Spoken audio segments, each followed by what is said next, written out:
COVID-19 pandemic has had a negative impact on most business sectors, and retail is no different. The Shoprite Group estimates that the impact of coronavirus on its business could mean a loss of 100 million rand in turnover. CEO Pieter Engelbrecht told Finance 24 on Tuesday. Here to talk to us now about the impact of COVID-19 on the retail sector is Shoprite chairperson Christo Wiese. Christo, good evening and thank you for your time. 100 million rands in losses compared to about 170 billion rands in the total turnover of the group. One would say, well, it's much of a muchness. It's a very small drop in the pond. Yeah, no, that is quite correct. And, you know, what we have found, of course, as often happens, is that consumers are spending much more on food now than they normally do. Because it's quite impressive if you look at those retailers who had already published their results, how they have grown year on year, in spite of the fact that they were prohibited from selling between 10 and 20% of their normal merchandise during the lockdown period. So it does show that consumers are spending a lot of money on food. How has that change in consumption affected your business model? No, well, it actually works very well for our business model because, you know, Shoprite is the largest grocery retailer in Africa, and we do cater mainly in Shoprite for people who are on limited budgets. And so obviously this has not been bad for us in many respects from a purely business point of view. It has, however, introduced some challenges in terms of your ordering patterns and the sourcing of items. Yeah, well, fortunately, you know, you referred to the 100 million rand turnover loss, which, as you say, is small potatoes in the scheme of things. But that also happened because Shoprite already started taking precautions long before the lockdown to replace suppliers, to source from other countries, etc., because that 100 million would have referred mainly to supplies out of China. So they managed to mitigate that risk very well. Now, part of what has happened with the lockdown is the movement even around the region. How has that affected your business outside of South Africa? Well, Africa also remarkably has held up extremely well, all things considered. We are satisfied with the way our sales are going in the rest of Africa. I think it's very much the same pattern that people now tend to spend more money on food. Now, zooming out and looking at some of the reports around how the Shoprite Group has dealt with the COVID-19. 17 of the Western Cape stores confirmed to have been hit by COVID-19. You look at Checker Supermarket in Plumstead, was also closed down with an employee hit there earlier in the week. We're also hearing of more other stores around the group that have been hit by the COVID-19. To what do you attribute that in terms of your response and your readiness? Well, I mean, if you imagine the footfall and the large number of staff in all these stores, it's not amazing. But again, the Shoprite management have gone about it correctly.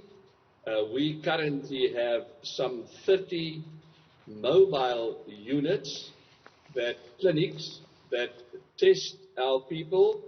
I notice here that we do over 80,000 temperature screenings every day, 80,000 on our staff and visitors at our DCs and head office setups. So we're very well geared to react quickly. These stores are normally only closed for a very limited period of time. They are then sanitized, the staff are all tested, and there's a particular procedure. So although it is a challenge, thus far we've managed to deal with it quite well. So there are those who are critical of, in fact, those employees getting infected, saying you seem to have not placed the well-being and the health of the employees as a priority, as something that is paramount. No. Yeah, no. I mean, for us, our staff are as important as our customers. We have got backup staff that we have put up in hotels and other lodgings to have people ready for if there should be a crisis in any point along the supply chain, that we have backup staff to deal with it. We've also, people often talk about the frontline heroes in hospitals and so forth, and they seem to forget that people who serve in stores and other places where they serve petrol stations and the like, they are also on the front line because they've got to be out there dealing with people. So right at the beginning of this pandemic, Shoprite decided to pay 114 million rand as appreciation bonuses to our staff for, stepping up to the plate and making sure that our business continues to serve our customers to the best of our ability.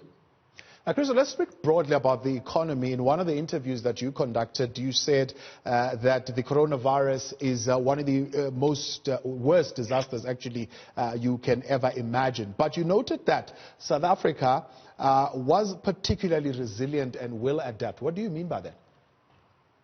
No, I mean, we are a very resilient country in so many ways. And I think it is again to South Africa's credit as to how people had responded to the challenge. First of all, people by and large heeded the lockdown measures, although there was a lot of disagreement on some of the aspects.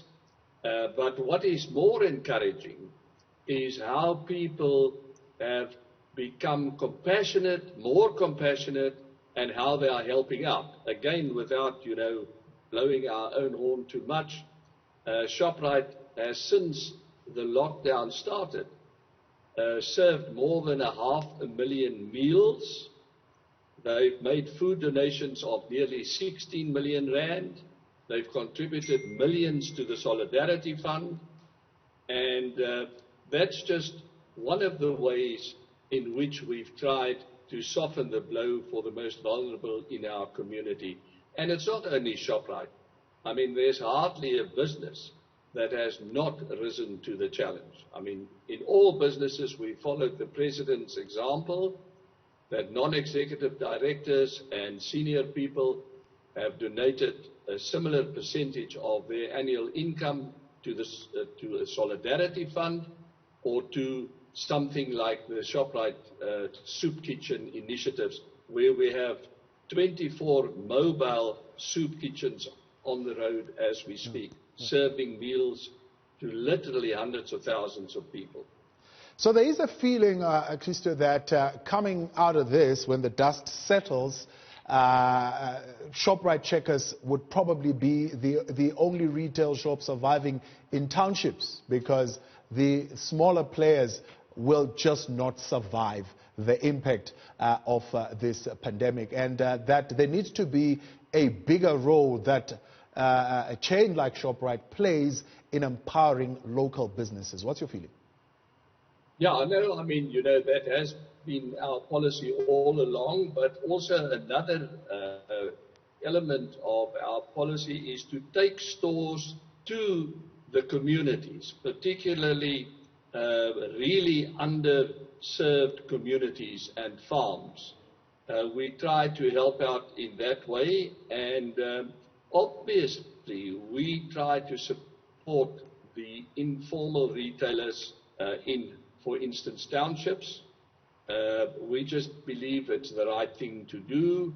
It keeps the economy going, and I don't really know whether food retailers, small informal food retailers, will be as hard hit as you seem to suggest. But we'll have to see when the dust settles. So will you In your view, will we have an economy post-COVID-19, however small it will be, and how transformed is that economy going to be? And how important is it for you that that economy is transformed? Well, I think, in South Africa, there is broad agreement, although there are still political differences, but there is broad agreement. We have to fundamentally transform our economy, but people understand transformation in different ways. But we all accept that post-COVID-19, we will be living in a new world. I certainly am not sure as to what exactly that world will look like, but many things will change. And obviously, we should all work to make those changes for the better. And hopefully we will find each other across political and cultural divides, that we understand what is really needed to kickstart South Africa's economy and get our people employed. Because that is the primary concern and should be the primary objective. Because people cannot survive without a job. Dr. Christo Wiese, we appreciate your time and thank you for joining us tonight.